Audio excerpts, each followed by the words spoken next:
How are you? Baruch Hashem. Okay, good evening. Thank you, everybody, for coming. Thank you very much. And of course, let's dedicate our learning for Achinu B'nai Yisrael and Eretz Yisrael. So it's really nice to get together. For those who came back from last time, those who are new, thank you for joining. So we're holding Perek Hakones, Shiur number 2 for the fathers of Olei Torah, Kitavav. So Perek Hakones began with a very long Mishnah, which had 11 cases in the Mishnah. Escaped. Robbers took it out. They broke down the wall. They broke out on their own. You left them in the sun. All these various different cases, and we already learned the first element of the Perek in the last year.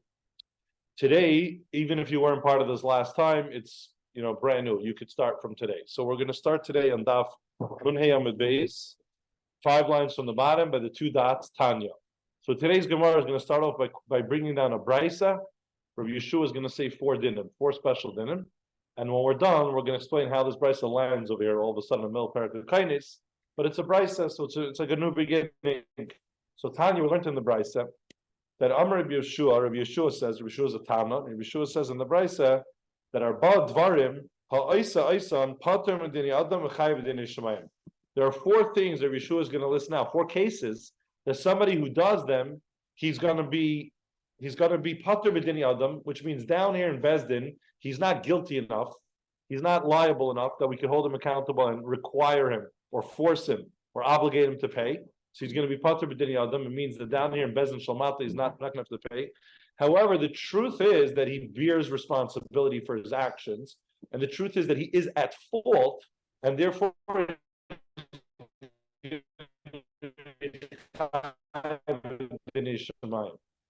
and Mina Shemayim, they're going to hold him accountable for this.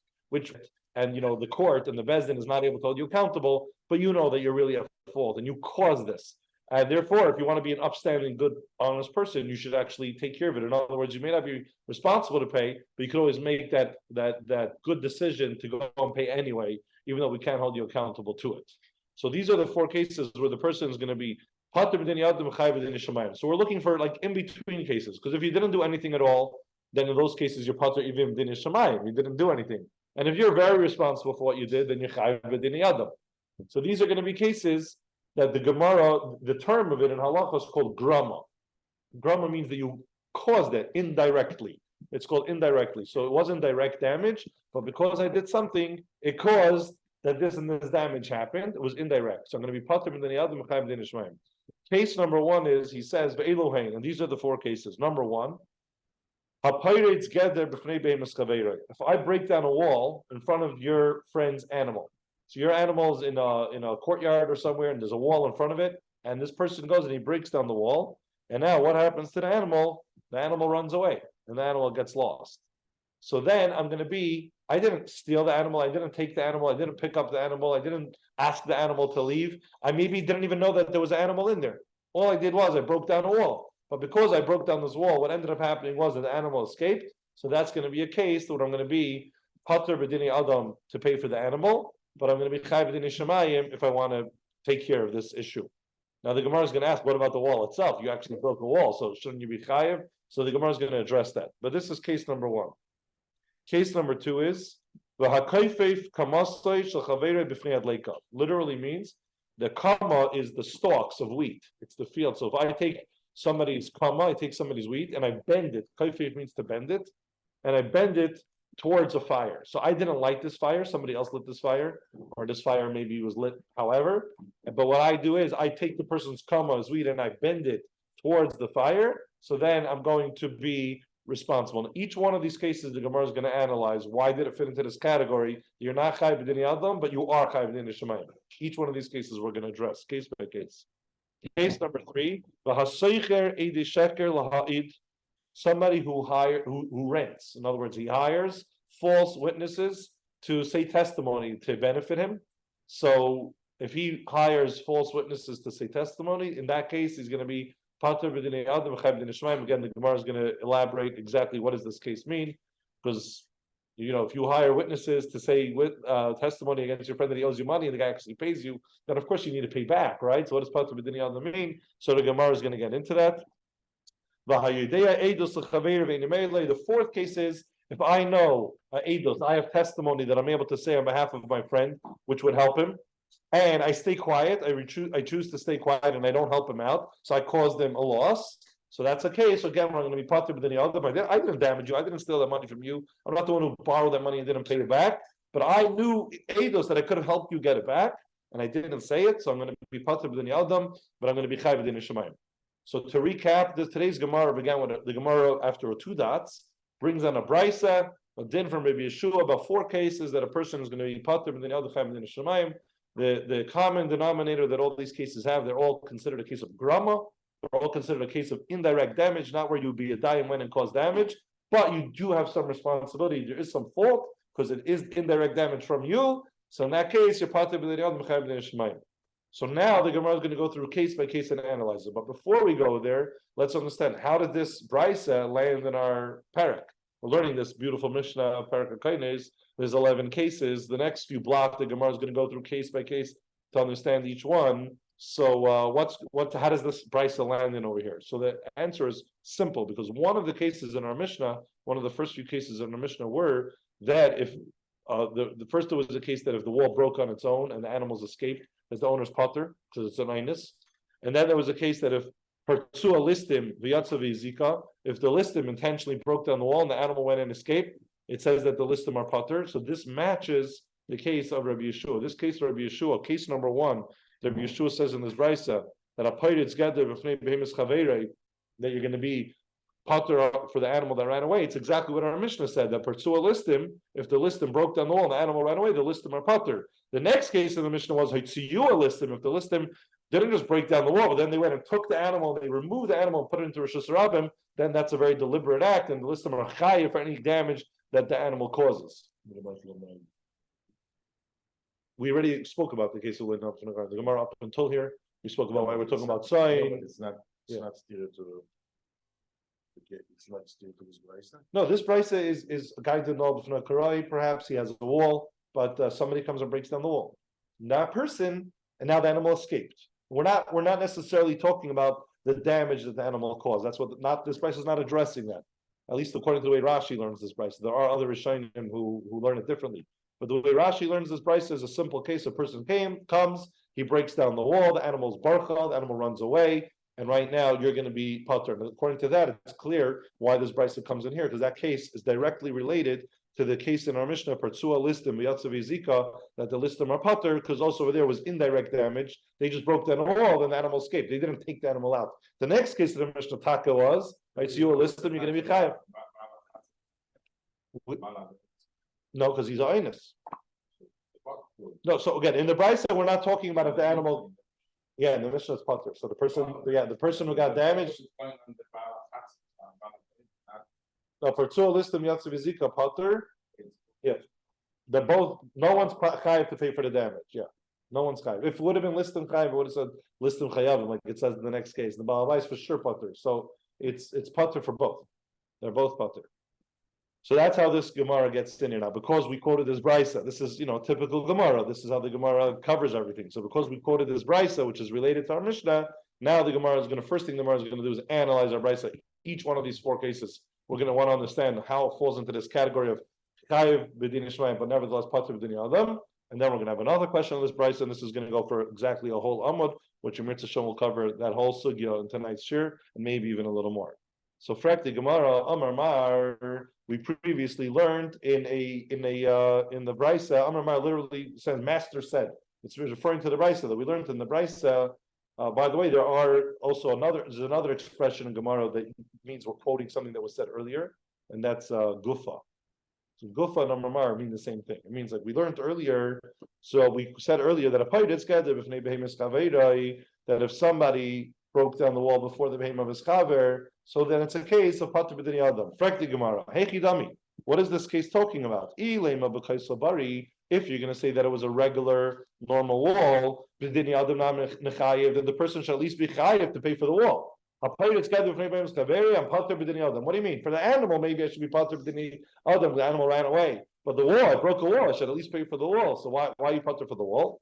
So the Gemara Ella, rather, what are we talking about? This Brisa was talking about a wall that was very weak. It doesn't mean just that it was weak. Like Rashi says, it was marked for demolition.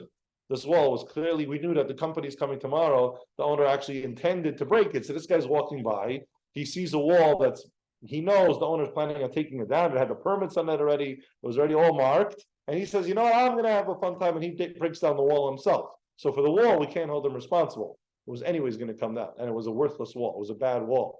But now an animal escaped. He caused the animal to escape. This is the case of Patur b'din yad v'chaim b'din shemayim. Technically, if it would have been a kaisel bari, the Bryce's din would have still been the same about the animal, that you're Patur for the animal, but the Bryce would have to specify that you're chayav for the wall. The fact that the Bryce didn't specify that you're chayav for the wall, the Gemara has a hard time understanding that. So the Gemara is moikim. In other words, we set the case in the Bryce that we're talking about specifically a kaisel ru'ah. So that was our full analysis on the first case. Now we're going to look at the second case that was in the Brisa. Amar Mar, previously we learned in the Brisa that a kaif if kamasai shal chaveira b'fnei adleika, that if somebody bends the kama of his friend, the wheat, the stalks of his friend before the fire, then he's going to be patur b'din yadam. Frekti Gemara hechi dami. What is this case referring to? I lema. If you want to say it's talking about the matule beruach mitzuya, that I bent the wheat of my friend towards the fire, that a regular wind is going to carry the fire towards the wind. So then in that case, b'dini adam nami nechayv, it should be chayv b'dini adam. I'm amish cause it. When you're chayav for eish, you're chayav if you lit a fire that's going to approach your friend's product, or if you bring products close enough to the fire that the fire will approach it. You're chayav either way, whether you bring the fire close to the thing or the thing's close to the fire. So if you have a fire burning, and I'm kaifif kamasu shachavera, and a regular standard, 10 mile per hour wind, which is a daily event, is going to eventually carry the fire towards that kama only because you bent it over. What do you mean you patur b'din yadam? You're absolutely chayiv. B'din yadam not nechayiv. So that can't be the case of this brisa. So the Gemara Ella, rather, we're talking about the matya beruach she'ein mitzuya. We're talking about that only with an unusual wind. All of a sudden, a gust came, 60, 70 mile per hour wind, unexpected, unusual. These days you could say if you know the weather, maybe you know that there's going to be a windy day, but this was something unexpected, certainly in the olden days when they did not know the weather. And you bent it, and a Ruach Matsuya would have not brought the fire towards the Kama. But now a Ruach She'ein Matsuya came, and only because of the mix of the Ruach She'ein Matsuya and the fact that you were Kaifif Kamasa Shakaverai, it caught on fire. So in that case, you're going to be Patur b'dini Adam, because you could say, I never dreamt that the fire would reach this thing. But on the other hand, you're a little bit at fault because you were kaifif it, did it happen? So that's going to be a case where you're patur b'din yadam and you're chai b'din shemayim. That's the Gemara's first answer, how to understand this. Now the Gemara is going to give a second answer. But before we give the second answer, let's give a quick hakdama. That, by the way, in the second half of this Perek Hakones, is the primary place in Shas where the Gemara deals with all the halachos of Eish. Lighting a fire on my property and your property, how much space do I need to leave? How tall does the wall have to be? What's if I know my neighbor has thorn bushes, which are very flammable? All the halachos about Eish are going to be addressed in the last few blot, the second half of Perek Hakones. And over there is the famous machlekes, which is brought around across Shas, which Chachamim hold that the Eish is a special limit that we learn out that you're patur on Tamim. Tamim means something that's hidden. Like on Shabbos, if you wrap around the food, it's called hatmana, right? Because you're hiding it, you're wrapping it up. So tama means something that's covered, something that's hidden. And the halacha is, if I light a fire, in a case where I'm 100% chayv, I light a fire and it goes and it burns your property. Anything that's tama, anything that's hidden, I'm going to be patur. I'm only chayv to pay for whatever's bikali. That's a special limit that Chachamim learn. Rabbi Yehuda argues with the Chachamim, but that's what the Chachamim will tama is patur. So according to that understanding that tama you're patur. So Rav Ashi now is going to explain that what does hakaifif kamasu shachaveira mean? Hakaifif kamasu shachaveira doesn't mean that you bend the two of your chaver. Hakaifif kamasu shachaveira is that I covered my friend's wheat. What happened was I saw a fire approaching.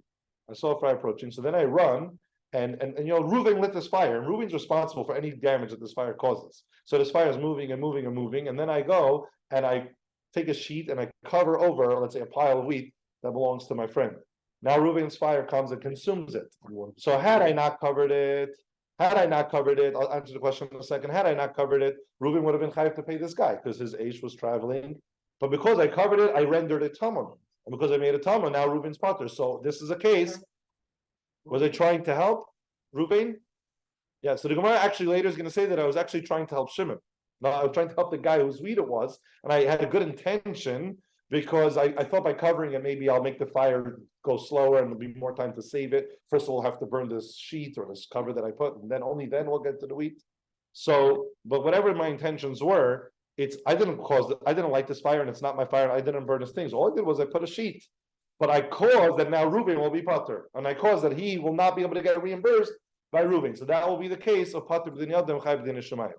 Works even after the fire was started, right? So from this Gemara is actually the source that we learned that Talmud your patur even after the fire was started, which is good because you could think of it like, is it work that way or not? Part of the cheshbon of what maybe why you're patur for Talmud is because the guy lighting the fire. I didn't know that you had your candelabra hiding in your pile of wheat over there. And here, once the guy lit the fire, this wasn't Talmud. It only became Talmud later. But here's actually the source where the place can learn out that Talmud your patur, even if it only became Talmud after the fire started. Even if the guy lit the fire, it wasn't matminu. No, even the corner. Yeah, exactly. Now, so how does the word hakayfef mean that? Well, explain. If the idea is trying to save and you cause a damage, Yeah. so it doesn't make a difference. It's what Mitsuya, No, Ruach Mitsuya, you're responsible within the Adam. If I bend your tfuah and a Ruach Mitsuya will bring the fire there, so because of what I did, I caused your things to go on fire. To save. Well, no. I wasn't saying they were trying to save. Now they were asking this case of that we're changing the case now that a kaifif doesn't mean bending, it means covering. They were asking what was his intention, to save or not to save. So later the Gemara is going to say that his intention was to save not to save the guy who lit the fire money from paying, to save the guy who owned the wheat, that the wheat shouldn't get burnt. He thought by covering he might be helping. But it doesn't matter that was his intention. L'poil, he made a tamun. So I caused damage. Because I made a tamun, the Baal Ha'esh is patur, but it's indirect damage. So I'm chai b'din Yishamayim, but I'm going to be patur b'din Yadam. But the Talmud even the Tamun has nothing to do with Ruch Mitzuyah or Sheinu Mitzuyah. So what's the difference? According to this, the answer is, what's the question if it's what Mitzuyah? The question. The question was, I'll explain. The Brisa said a case. The Gemara didn't understand the case because if I'm kaifif and Ruch Mitzuyah comes, I'm chai b'din Yadam. So the Gemara offers two answers. One answer is that we have to say that a Brisa is only talking about Ruch Sheinu Mitzuyah. Another answer is that you misunderstood the case. We're not talking about kaifif. We're talking about covering, which is a different type of kaifif. Now, just for a moment, so the Gemara is going to say, Amar Rashi Tamun Itmar, that we learn Tamun. So, what does kaifif have to do with Tamun? So the word kaifif, besides for bending, could also mean covering. For example, everybody knows that in Masechah Shabbos, says when the Yehoshua gave the Torah was kafa aleim har kegigis. What does that mean? And Hashem, he took a mountain and he covered the Yidden like a bowl, and threatened them paitei kfuraskan, right? So kafa, you see, can mean to cover. But the Rif, when the Rif quotes this Gemara and he brings Rav Ashi's answer, the Rif actually changes the wording. That when Rav Ashi is going to say that a kaifif is Talmud Itmar, we actually change the wording. It's not hakaifif kamasei shel chaverei, it's hataymin kamasei shel chaverei. So let's see this answer inside. Amar, it's a short answer. Rav Ashi Amar, and Rav Ashi says Talmud Itmar. This brisa we're talking about that the person made a Talmud. Mishum deshav yatamam eish, because he made it be considered a tamun. He rendered a tamun. So because he made a tamun, he made the Baal Eish be patur. He made the Baal HaChitim or Baal HaKama not get reimbursed. So he caused damage indirectly, and this is going to be the case of patur b'din Yadam Mechai b'din Shemayim. So far from the Brisa of Yehoshua, we have 4 cases. We analyzed case number 1, and we explained what it's talking about. Then we also took care of case number 2 of a kaifif, which we had 2 answers to explain. Now we're going to go on to case number 3. So Amar Mar, we previously learned in this brisa, somebody rents false witnesses. So let's say I rent false witnesses and they testify that Chaim owes me money, right? So they would come to Bezdin and they testify because I paid them. They testify that Chaim owes me $100 and Chaim goes and pays because he lost the Din Torah. So I just made money. So the Mishnah says, you put the B'din Yadam Chaim B'din Ishmaim. So the Gemara has a problem with that. Frankly, Gemara, Heichi Dami, what are we talking about over here? If you hired these witnesses to say false testimony, and now you pocketed money because of that, for yourself, you're going to have to pay back money. In other words, uvidini adam na min chayiv, you are going to be chayiv b'dini adam. It's not going to match the case of the brisa that says you're patur b'dini adam. You're going to absolutely be chayiv. So this can't be what the brisa is referring to. And for the Gemara, Ella, rather, we're talking about lechavrei. It's not talking about that I hired witnesses to say false testimony where I made money off it. I hired witnesses to say false testimony, and now someone else made money off it. So that guy maybe has to pay back. But me, what I caused is I caused them to be. I'm not going to be chayiv b'dinei adam because it was indirect damage, and I never got this money. But I'm going to be chayiv b'dinei shamayim if I let's indirect damage. What? Yeah, Yeah. Right, exactly. And that person, if they're able to track down the guy who got the money, they could technically go ahead and get paid back. But what if, let's say, that guy, disappears, passes away, goes layam, and now, so this is a case where I'm going to be patur b'dinei adam. However, I'm going to be chayiv b'dinei shamayim. And again, chayiv b'dinei shamayim means, like we said in the beginning of the shir, if you want to do the right thing, you own up and you pay for what you caused, even though you're technically able to be patur in bezdin. Now we go to the final case, the fourth case of the Raisa. The fourth case was somebody who knows testimony for his friend and he doesn't say it. So I know that this guy owes Chaim money. And if I would go to Bezdin, Chaim would get his money back. But because I don't go to Bezdin, Chaim doesn't. So I'm causing Chaim a loss. So that's another case where the Brisa said that you're going to be patur b'dinei adam v'chayiv b'dinei shamayim. What are we talking about over here? If we're talking about that there was two witnesses who knew that this guy owes Chaim money. Pshita, it's obvious that you're going to be Chaim within Yishamayim. Da'iraisahu, it's a straight up pasuk. It's the same in Da'iraisa, that if you know Eidos and you withhold, that it's an Aveira. So I needed Rabbi Yehoshua to come in a brisa and teach me that if you're Day Eidos Chaveira you're going to be Chaim within Yishamayim. It's Pshita. The pasuk says, "Im la yagid," if you don't testify the testimony that you know, then you're going to carry your sin. You have an aveira. So, and for the Gemara, Ella, rather, what was Rabbi Yehoshua talking about? He wasn't talking about a case of Deraisa where there was two witnesses, because in Deraisa, only if two witnesses come to Bezdin could that make the person have to pay Chaim the money. We weren't talking about a case of two witnesses. Ella, rather, bechad. We were talking about a case of one witness, and the halacha is that when two witnesses come to Bezdin and say, Reuven owes Shimon money, so then of course Reuven has to pay. Al pishnai meidim yakum davar. But if one aid comes, so you don't have to pay. But now, if Reuven doesn't, let's say one aid comes and says Reuven owes Shimon money, so Reuven does not have to pay. But now Reuven becomes mechuyev in a shvua. It at least makes him have to swear. I swear that I don't owe him money. And when it comes to a shvua, some people are very scared to swear falsely. Either the guy will be honest because he knows he's lying, or he just doesn't want to, start up with Hashem and make a shvua in the name of Hashem. Maybe I did it and I forgot. So it might end up compelling him to go pay. So when one aid comes, it might end up compelling the person to go and pay. So if one aid knows aidus and he doesn't go, it's a case of patur b'nei adam v'chayiv b'dinei shamayim, because had he gone, maybe the person who's owed money would have gotten the money the money that he deserves. So I just want to analyze this last Gemara because especially in yeshiva, I can tell you that a lot of the kids get mixed up here. This fourth case, the question that we asked, and it was different than the first three cases.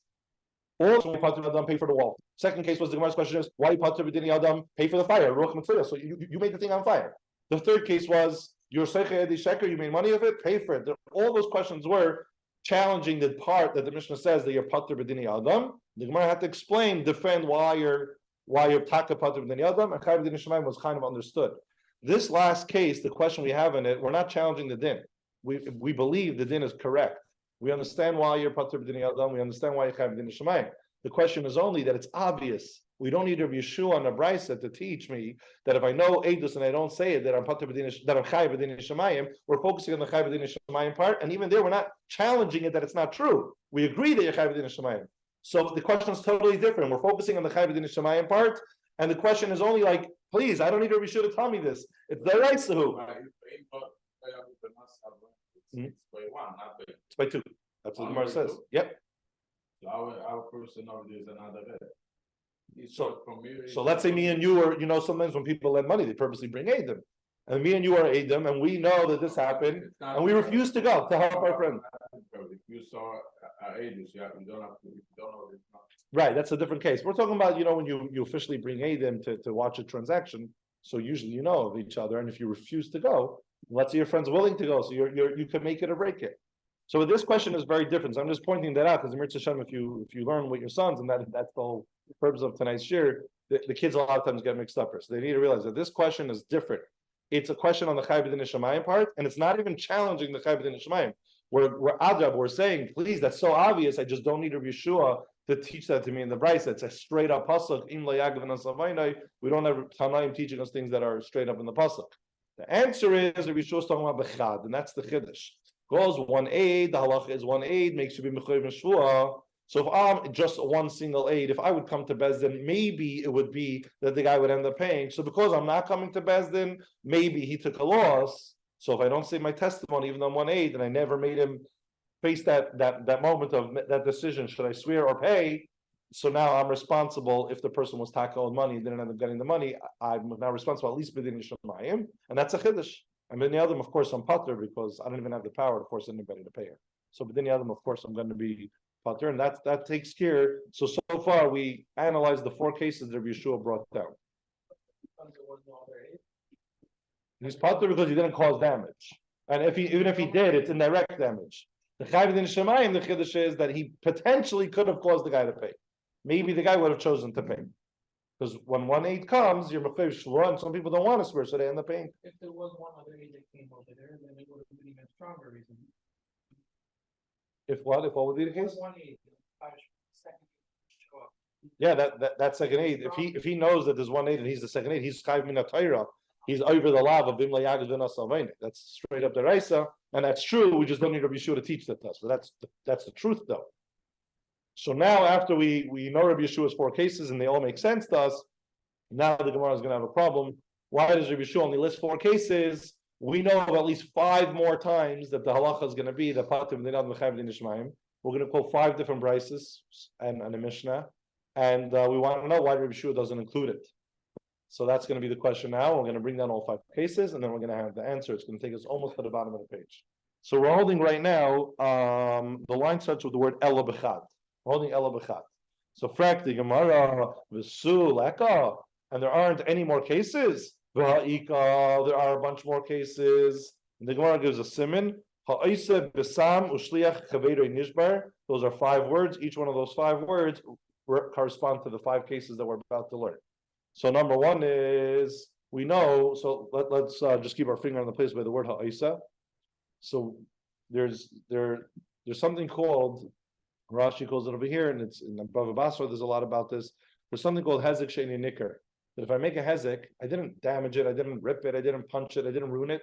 I did something that made it now valueless, but everything is still intact. It's called hezek she'eni nicker, you're not chayav. The classic example of hezek she'eni nicker is, if you're a kayin and you have truma, and make a tummy. The wheat is still here, everything's beautiful, your bread is still here, your cake, whatever it was, everything's perfect, but right now it's tummy.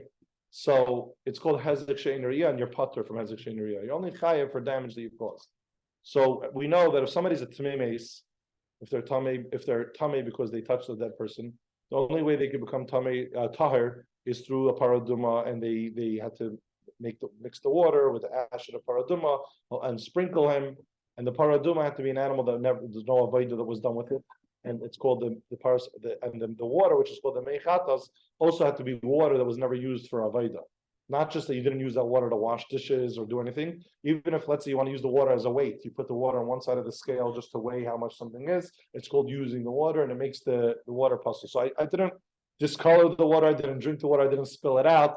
I didn't do anything to it, but I used it. I made it no longer good for meichados. So I caused damage. Or if you have a par that could be used as a paraduma, and I do avodah with it, I made it ice paraduma. So I caused the hezek she'enei nicker. So the Bryce over there says that ice a malacha b'meichatos of a paraschatos. Somebody who does malacha with the meichatos, for example, used the water as weights, or with paraschatos he did some kind of malacha with the para, even though he didn't damage the para, he just used the para to carry a package or to take a ride on it. So he made the meichatos and the paraschatos invalid. So that person, he's pater b'dinei adam because it's hezek she'enei nicker. However, he's chayav b'dinei shemaim. He's going to be chayav b'dinei shemaim. But at least here we have case number 1 from the 5 cases we're about to bring, where we have another case This should have been the fifth case in Rabbi Yeshua's brisa. Why did he not include it? Let's move on. There's another case. If I put poison down on the floor, I didn't feed your animal the poison. I didn't poison your animal. I put poison down, and then your animal comes and eats it up. I didn't ask your animal to eat it. And then the animal dies or gets damaged or injured. So that's also a case of pater b'dini adam, and you're chai b'dini shemayim because it's indirect damage. So you're going to be pater b'dini adam. However, you bear responsibility. You're going to be chai b'dini shemayim. So here we have a second additional case. We have the third case. This one's actually a Mishnah later in Perek Hakones. This third case that we're going to bring here. That the case is that if I take fire, the Gemara there is going to talk about if it's fire, if it's a coal, if it's matches. So we'll leave that for the Gemara later in Hakones. But let's just say it simply. If I take fire and I give it to my child, or I give it to a chayr, somebody who's not a bardas, somebody who's deranged, somebody who doesn't have das, and I give them fire, and they're going to be irresponsible. And then they go and they by mistake light your house in it. So I gave them the fire, but I didn't ask them to light your house. This was an accident, but it was irresponsible of me to give them the fire. So the Mishnah over there says, somebody who sends the fire in the hands of a chayr, that person, he's going to be pater b'dini adam, and he's chai b'dini shemayim. He's pater b'dini adam because he didn't directly do damage, and he maybe had no intention to do damage. It could have been a pure accident, but he's chai b'dini shemayim because you're at fault. You should have never given the fire to this child. And another case is va'ika, another case where it's damage that you can't see, but a'ika is hamavis eskaveirei. If I scare somebody, and I made him, I caused him anxiety, I caused him a panic attack, I caused him stress. So I just scare somebody. You hide behind the door and you say boo, and you really freak the person out. So if you're mavis eskaveirei, also in that case, you didn't cause him physical damage, but you might have caused him psychological damage. So in that case, you're pater b'dini adam, and you're going to be chai b'dini shemayim. That's case number 4 that we bring down. V'ika, we have a fifth case. We have a fifth case that's clearly in one of the brises or mishnayos, and the case is over there.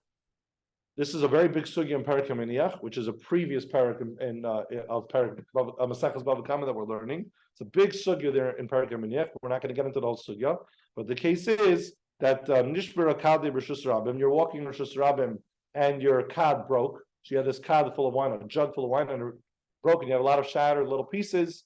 And over there's a whole sugya. You tripped, so it's not even your fault. It's not like you dug a bird. You created a bird Rishus Rabim because now you have shattered glass or shattered kad. But this was a case that you tripped, and is this called pesheya or not? So again, that's a whole sugya for itself. But over there, the Mishnah says that Nishbara Kadi Rishus Rabim, your kad broke in Rishus Rabim, and you were mafkirit. And you made it hefker, so now you bear no responsibility. Again, we're not talking about somebody who dug a bar. You can't do that. If you dig a bar, you can't say it's hefker. The Torah says, sorry, it's your responsibility. Even it was never yours to begin with, it's Rishus Rabim. But a kad, in certain cases, you could be mafker, you could technically be absolved, and you could be pater from its damage. But in that case, Nishbara Kadi Rishus Rabim Lo Salkai, he didn't clean it up, or Nafla Gemalia, my gamo fell in Rishus Rabim, and it stayed there, and it became an obstacle. Lo Yamida, I didn't stand it up and remove it on the side. Shremeyer over there in Perek Hakones is mechayev bezekan. His taka says you're 100% chayev. But the Chachamim say no, you're not chayev in that case. And if you made it hefker, it's not yours, and you're pater. So you're going to be pater b'dini adam. And the way it originally happened, you weren't a pesheya, so whatever, you're pater b'dini adam. However, chayev b'dini shemayim, because at the end of the day, you bear some responsibility. You indirectly caused this damage. So tachlis is we have 5 additional cases where a brisa or a mishnah clearly states that the halakha is going to be pater b'dini adam chayev b'dini shemayim. So why did Yehoshua say Tanya Rabbi Yehoshua? He should have said Tisha Dvarim, that there are 9 cases that if somebody does it, you pater b'dini adam chayev b'dini shemayim. So that's the Gemara's question. Obviously, what's the Gemara's answer going to have to be? The Gemara's answer is going to have to is going to have to differentiate why those 5 cases are different than our 4 cases. And we're going to have to make a criteria that Rabbi Yehoshua only included these 4 cases, and these 5 cases don't fit his criteria. That's the only way we're going to be able to explain why he excluded these 5 cases that are open, non-disputable, straight-up cases. So, and for the Gemara, this is what the answer comes. And for the Gemara,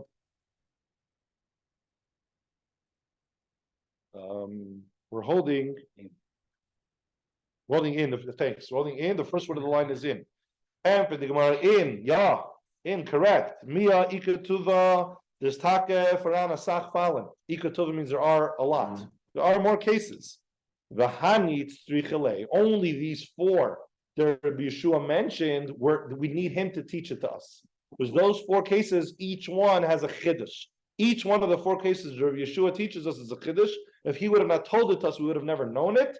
He's here to tell us four cases that without him we wouldn't know it. They all have a chiddush. The other five cases, yeah, it's true. He's not here to make a list of all the cases of that somebody's patur b'din chayav b'din shemayim. Those mishnayos and those brises, Rabbi Yehoshua agrees with them, and those are very obvious dinim. Why in that case you're going to be patur b'din chayav b'din shemayim? So Rabbi Yehoshua doesn't feel the need to teach it to you. These four cases that he's going to list in this brisa, each one of them has a chiddush that without Rabbi Yehoshua, without him teaching it to us, we would have actually thought otherwise. Meaning, there's a good svara to think that even b'din shemayim you should be patur, even b'din shemayim you should be patur, and we needed Rabbi Yehoshua to teach us. By the way, be careful. In these cases, you're still chayav b'din shemayim, and you still do have some responsibility. So that's what the Gemara answers. In mi eketova taka frana sachbalen. V'hani it's trichale, but these four cases were needed. We needed Rabbi Yehoshua to teach them to us because they each carry a chiddush. Mahu the tema. I would have thought about these four cases b'din shemayim nami lo l'chayiv. That even b'din shemayim you're not going to be chayiv. In other words, you will be patur even b'din shemayim. It's so indirect that you bear no responsibility at all. That's what I would have thought. Kamash Malan and Rabbi Yehoshua had to come teach us that you are going to be chayiv b'din shemayim. And now we're going to go through again the four cases from our brisa that we started today. We're going to go through each case and say what's the chiddush, why I need Rabbi Yehoshua to teach it to me, why I may have thought that even b'din shemayim you're going to be patur. So we're going to go through case by case. So the case of Alpayres gathered b'fnei beimus chaverai, the case where somebody went and he broke down the wall before his friend's before his chaver's animal. And if you remember, we already established that we're talking about that you broke down a wall that was meant to be broken down the next morning. The demolition company was coming the next morning to break it down anyway. So Zakti Gemara, ma hu detema kivan de la mistrekai ma avid. You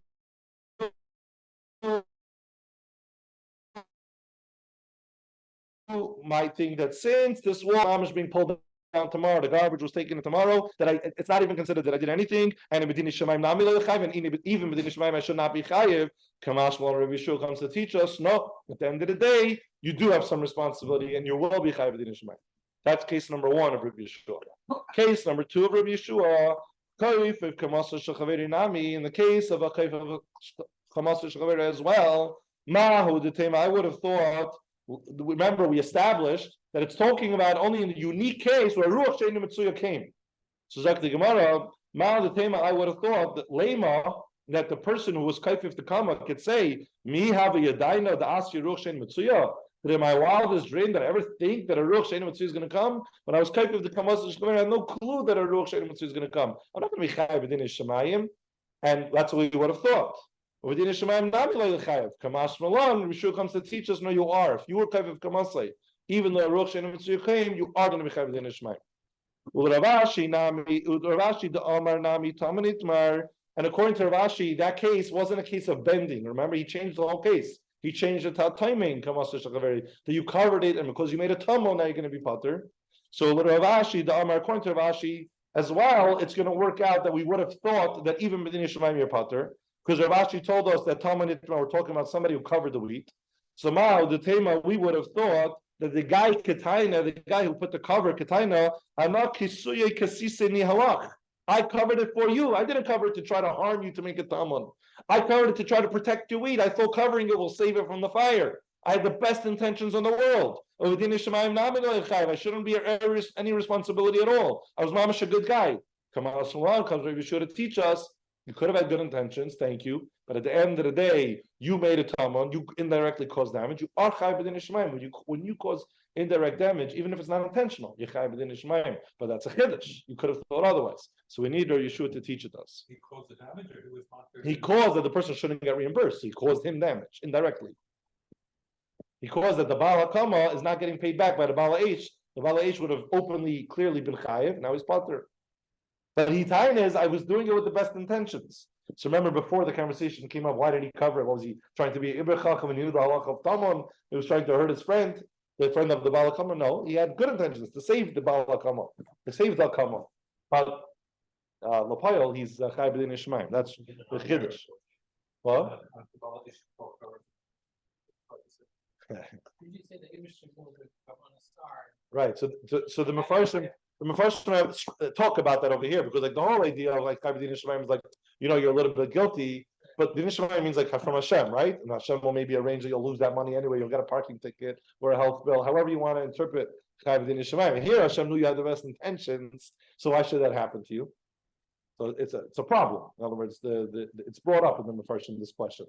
But the simple explanation is that at the end of the day, if you cause damage, you own up to it. You own up to it. You could, I mean, just for example, you want to talk about being an upstanding person. Let's say you rent apartments, right? And somebody from Israel gave you a deposit and they can't come down because of the war. You could be letter of the law and say, "Hey, you gave me a deposit because of you. I didn't rent it." Or it's a war. You be a mensch and you send the guy the money back, right? So there are times when technically letter of the law, I could put myself somewhere. But if you want to be a mensch and you want to, so here, this guy, I might have had good intentions, but whoops, what I did caused you damage. I'm going to own up to it. I'm going to take responsibility. And at the end of the day, I'm Chayav B'din Shemaim because I caused you damage. Just the Talmud is that if something's covered over and the fire, anything that's beyond the So it's Xeris Akasavam, basically. And it's later in Perek Hakones. We mentioned it before, I think before you came. So we mentioned that the Chachamim hold, and that's the halacha, that when you light a fire, you're only chayav for things that are destroyed that are v'gali. Anything that's hidden is called Talmud, you're patur. Meaning if you burn a house, I was going to.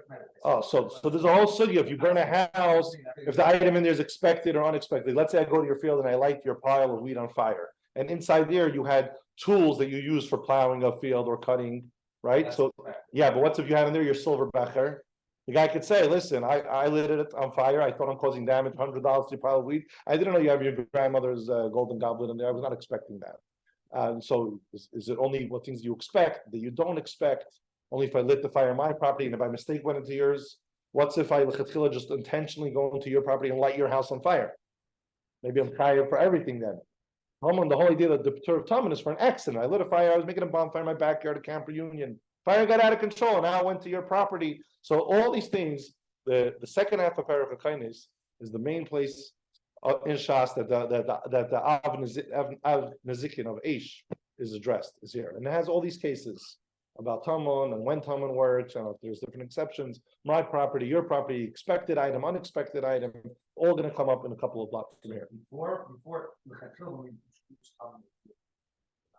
Yeah. What was our, where is that? Why is the guy laying out? But there we didn't say necessarily what his intentions were. It came up here in the shirt because people asked. He went and he covered it. Well, here the Gemara is saying that the guy's tiny, that his intentions were that he was actually trying to be a good guy. But L'Poyel, he caused that the Baal Haish is patur, so he caused the Baal Hakama to not get money.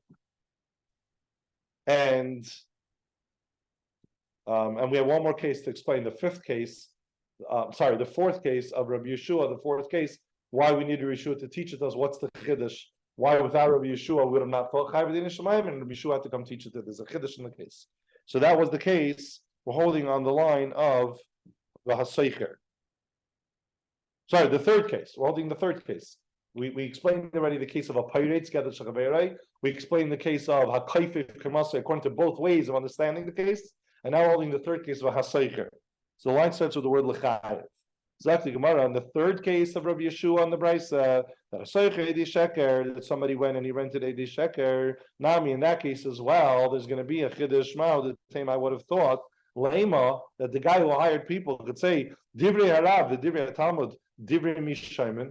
It's a famous line in Gemara that when you have the words of a teacher and the words of a student, who are you supposed to listen to? Of course you listen to the teacher, but here teacher doesn't mean teacher. Divrei Harav means the Hashem who taught us the Torah. So if Hashem tells us to do such and such, and then your friend comes to tell you this and this, so then he says, "Oh, my friend told me to do it." What do you mean, my friend told me to do it? You know, Hashem told you you're not allowed to do it. You're not even supposed to entertain your friend's idea for a second, right? In school, this happens all the time. There's a clear school rule: you're not allowed to go on the roof. Kid goes on the roof. Say, "Why did you go on the roof?" My friend told me to. What do you mean your friend told me to? It's not going to make you patur. My friend told me to. Now there's a question: should the friend be chayav for convincing his friend to go on the roof? But the kid went on the roof. What do you mean? What did you go on the roof for? It's a clear rule. Your friend told you. Who are you supposed to listen to? Your friend or to your parents? Your friend or your teacher, right? So the Gemara uses that it's so everybody knows you're not going to say false testimony. It's like basic Yiddishkeit. So the guy thinks I go and I hire them to pay. They should have never listened to me. They should have never listened to me. They should have told me, what are you crazy? Like the Torah says you're not allowed to. So it's not, they're 100% guilty at it. And therefore, I shouldn't even be Chai B'din Shemayim. Yehoshua teaches us, no, at the end of the day, you encourage them to do it, you're going to be Chai B'din Shemayim. Divrei Rabbi, Divrei Talmud, Divrei Mishamin, Divrei Shemayim. Nami lo l'chai. I shouldn't be Chai B'din Shemayim either. These people should have never done it. They should have never listened to me. It's my fault that they listened to me. That's silly of them. Should have never thought about doing it. Kamash Malan, Yehoshua comes to teach us, no, you're going to be Chai B'din Shemayim, and you do bear some responsibility for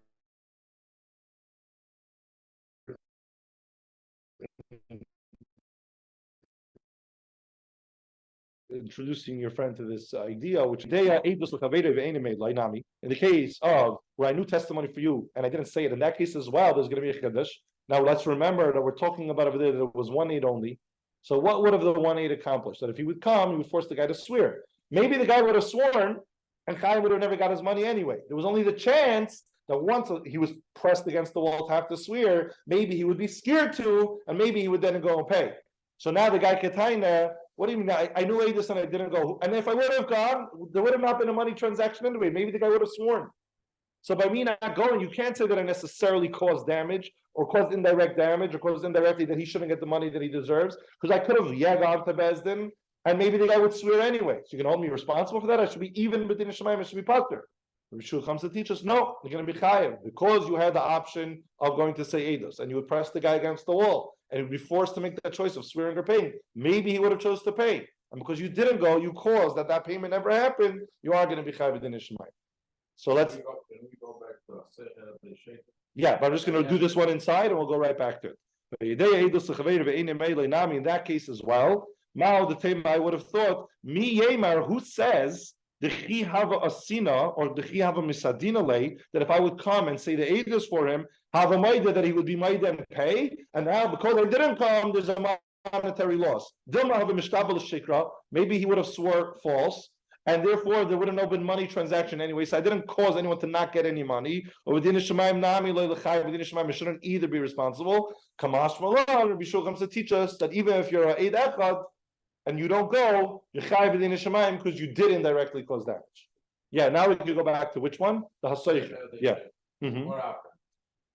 Reuben, who is higher Eid checker, to eat another person. Yeah. So we have Avamina, he's not going to be chayav b'din Shemayim. What's the Avamina? He's having Reuven, make believe you're Reuven, you're going to taina. Yeah.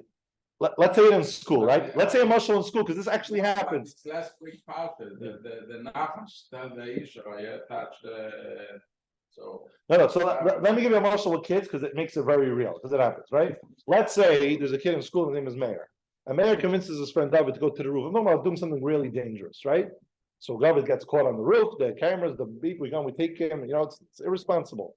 He says, my friend Meir told him, we go to Meir, we want to hold him accountable. Why are you telling him to go on the roof? He's like, well, I told him to go on the roof. Like, of course, what is he listening to me for? He knows that I told him. I told him. I'm joking around with him. I'm saying something ridiculous, right? And Meir will argue, and his parents will argue for him that he didn't go on the roof. He told his friend is the Baal Raveda. What? It's not. If they didn't do, maybe. Because it's so absurd to do it. Why? What's the difference? Maybe my muscles no good. I made it up now, but yeah. No, I'm talking about the kid who sent his friend on the roof. We're going to go to him, hold him accountable. He'll do every argument in the world to say, I bear no responsibility. I bear no responsibility here. What did I do? I told my friends. Well, you didn't convince. I told me to go.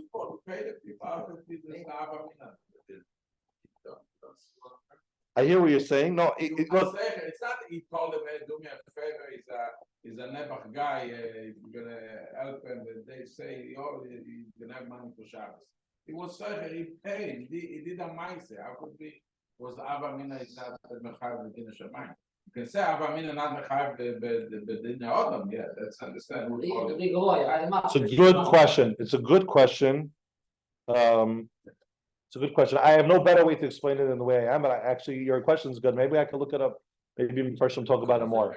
But the way Rashi says it is that the guy says, I should be patur. They should have never for a second listened to me. Meaning it's not my fault that they did it. They obviously, But you're saying that you paid them. Paid. Yeah, that, I'm struggling with that. And it never means that I heard someone to pay in this, which is not true, you weren't there, you didn't see it, but the story did happen. I was hiring him to pay because of that. But he's coming to the guy and saying, you know, I didn't see. So they didn't end up saying a lie. They ended up saying the truth, but the edus was a lie. Right. There could be a case like that. So then what? So how would that help? So it changes the circumstances where it's not like the whole figure out there. No, but A little bit of a lie. what the reason why the muscle of the kid in school and what he's saying why it doesn't match with here is because the kid in school told his friend go to Rube, so you should have never listened to me. Right. Here he actually paid him to do it. It's just a quarter of the- No, but the problem is that they got paid. So the guy who paid them, it's not like they should have never listened to me. You actually went and paid them to do it. That's their job, they're the mafia, they pay them, they do it, they don't care about punishment. Yeah. No, so say that same story back in school where Mayor actually paid his friend to go to the roof. Gulaman, it's a whole different story. He paid him. Didn't just tell him to do something that's so ridiculous. Right? So Maybe. So it's a good question. I don't have the answer.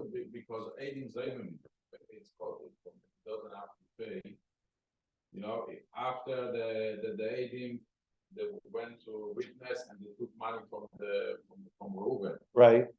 Now everything is gone, so the question is, he has to pay back the money, the actual money. Well, so the guy who hired the false witnesses, he never got the money. He doesn't have to pay. Vina Shemayim, he has to. Then the other, he doesn't have No, to. but it caused direct damage. So that's the hit. But in Medina No, Shammai, but what you're asking is how come he could claim that it's not his fault that they did it? They should have never listened to me because Divrei Rav, Divrei Talmud Mishayim. You're asking, but Yudach paid them. That's a good question. I never thought of it. I don't have the answer. I'm going to look it up. I don't have the answer. We're talking about being chayiv on the nezek, no, have Medina Shammai. on the nezek that was caused. Yeah, meaning if you want to get rid of the din shemaim that's on you, what do? You go and you pay up, even though you're not mechuyev to. That's what you do. No, but the chayiv of the shemayim is only on the nezek. Okay. But they sinned. The Edom did. The Edom caused a nezek regardless of the Edom or not. Okay. So therefore, what? That's the kind of the figure out. The time of Ruvain went and he hired false witnesses. Yeah. Now we tell Ruvain, you know, you're chayiv din shemayim. He's going to say, "Why should be chayiv din shemayim? They should have never listened to me." What do you mean should have never listened to you? You paid them. That's what he's asking. You paid them. If you actually just encourage them, taka. But here we're actually doing hasoicher sheker. It's a little more than just telling somebody something ridiculous or absurd. You're paying them to do it. So you expect them to not listen to you, even though you pay them. That's an extra level. You talk. It's you're not supposed to listen to somebody who gives you a bad idea. And if the guy listens, you should have never listened to me. Of course, I was joking. Listen, you still have to choose between listening to Hashem and getting paid. Right. Maybe that's how much it is. Like even Also, money, that's not type of smakam. If you would have paid it Yeah. yourself, in the whole case, you're paying for somebody else. If Right. you did it for yourself, it's obvious that. Yeah. Then you have to give the money. You have to If return the money. For sure, then you need to return the money On a you level of. buy for yourself, we don't say Divrei Rav, because you're chayiv b'dini adam, so there's no dini shemayim there. But when there's no dini adam, there is dini shemayim. Now we're saying that we would have thought that there's not even dini shemayim. But Rabbi Liani is asking this on this Gemara. I don't know your first name. So. Yeah. So he's asking that on this detail where the Gemara is saying that we would have thought that even b'dini shemayim you're pater. How could have we thought that? You hired these people to do it. So you're gonna tell me you should have never listened to me, but you paid them to do it. I get the question. I think it's a good question, and I'm sure the Mepharshim speak about it. I'll be happy to look it up. So we got up to the next two dots of where the Gemara now goes on the next case of the Mishnah. Probably the Rambam. Somebody's going to talk about it. We'll look it up. Mirza Shem. And if I see the answer, I'll call you. So we're holding Nifrit Sabra Laila Shabbatsu Alysim, which is the next case in the Mishnah, and the Gemara now is going to go on analyzing the rest of the cases of the Mishnah, which we're going to stop now. It's in exactly an hour. It's 9:30. Shekayach for joining. I don't think any of the classes in the 6th grade are past where we're holding. Some classes are at where we are. So if we do, let's say, a shiur in 2-3 weeks from now, and we do another amud or another block, we're going to be already at that point ahead of the Talmidim, which is our goal, to be ahead of the Talmidim. So when your son comes home from yeshiva, you can learn with him. You're very familiar. Ask him some questions.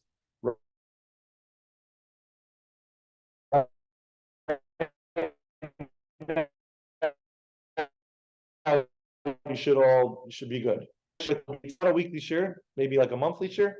So the next year will be in a couple of weeks, Mitzvah Hashem, and we'll get more ahead. Thank you. Oh, yeah, is there a recording of this class? Yes. We see also another interesting point.